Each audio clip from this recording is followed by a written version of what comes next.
এখন আলোচনা করব মার্কেটিং নিয়ে। মার্কেটিং প্রতিটা প্রতিষ্ঠানের জন্য অত্যন্ত গুরুত্বপূর্ণ এবং উইদাউট মার্কেটিং পৃথিবীতে কোনো কোম্পানি এক্সিস্ট করতে পারে না।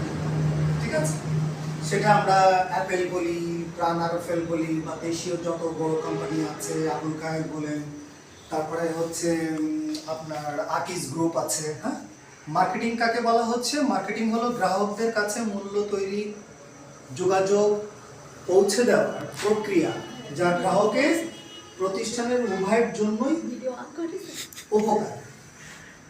এর মধ্যে রয়েছে গ্রাহকের চাহিদা বোঝা এবং চাহিদা পূরণের জন্য পণ্য পরিষেবা বিকাশ করা এবং তারপর লক্ষ্য বাজারে এবং অফারগুলি প্রচার করা এবং বিতরণ করা।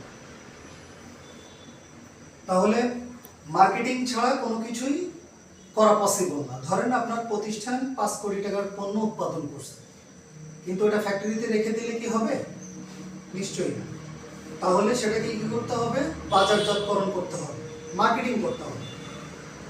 বিভিন্ন মার্কেটে যেতে হবে, ডিলারদের কাছে নিয়ে যেতে হবে, যারা এটা সেবাগুলো দেয় সেই ওরিয়েন্টেড প্রতিষ্ঠানগুলোর কাছে যেতে হবে।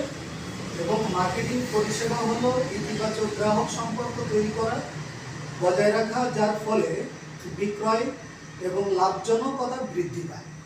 তার মানে হলো একটা পণ্য নিয়ে মূলত চুলচেরা বিশ্লেষণ করা এবং অফারগুলো বোঝানো, প্রোডাক্টের কোয়ালিটি বোঝানো, প্রোডাক্ট দিয়ে কি কি ধরনের আপনি সার্ভিস পেতে পারেন, এই প্রোডাক্টটা নিলে আপনি কি পরিমাণ ডিসকাউন্ট পাবেন। এটা যখন বড় বড় ভেন্ডরকে দেওয়া হয়, ভেন্ডর কাদেরকে বলা হয়?